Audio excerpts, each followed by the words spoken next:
ആ സീനിനെ പറ്റി സംസാരിക്കുകയാണ് സിദ്ദിഖ്. നേരിന്റെ സെറ്റിൽ താനെത്തിയ ആദ്യ ദിവസമാണ് ആ സീൻ എടുത്തതെന്ന് സിദ്ദിഖ് പറഞ്ഞു. സ്ക്രിപ്റ്റ് മുഴുവൻ നേരത്തെ വായിച്ചിരുന്നുവെങ്കിലും ഏറ്റവും ഒടുവിലത്തെ സീൻ ആദ്യമേ എടുത്തപ്പോൾ ചെറിയൊരു പരിഭ്രമം ഉണ്ടായിരുന്നു എന്ന് സിദ്ദിഖ് പറഞ്ഞു.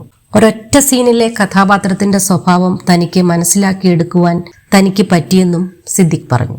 നായകൻ, വില്ലൻ, സഹനടൻ തുടങ്ങിയ വേഷങ്ങളിലൂടെ മലയാള സിനിമയിൽ നിറഞ്ഞു നിൽക്കുന്ന നടനാണ് സിദ്ദിഖ്. കരിയറിന്റെ തുടക്കത്തിൽ സഹനടനായും നായകനായും നിറഞ്ഞു നിന്ന സിദ്ദിഖ് വിജീത് തമ്പി സംവിധാനം ചെയ്ത സത്യമേവ ജയതയിലൂടെ വില്ലൻ വേഷവും തനിക്ക് ഇണങ്ങുമെന്ന് തെളിയിച്ചു. 2003 മികച്ച സഹനടനുള്ള സംസ്ഥാന അവാർഡ് സിദ്ദിഖിനെ തേടിയെത്തിയിരുന്നു. മോഹൻലാലിനെ നായകനാക്കി ജിത്തു ജോസഫ് സംവിധാനം ചെയ്തു കഴിഞ്ഞ വർഷം പുറത്തിറങ്ങിയ ചിത്രമാണ് നേർ. ജയിക്കാൻ വേണ്ടി ഏതറ്റം വരെയും പോകാൻ മടിയില്ലാത്ത അഡ്വക്കേറ്റ് രാജശേഖരൻ എന്ന കഥാപാത്രത്തെയാണ് സിദ്ദിഖ് നേരിൽ അവതരിപ്പിച്ചത്.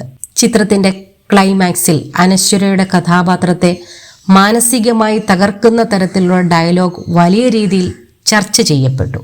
എന്നാൽ ഒരൊറ്റ സീൻ ചെയ്തപ്പോൾ തന്നെ ആ കഥാപാത്രത്തിന്റെ സ്വഭാവം തനിക്ക് മനസ്സിലാക്കാൻ കഴിഞ്ഞെന്നും സിദ്ദിഖ് പറഞ്ഞു.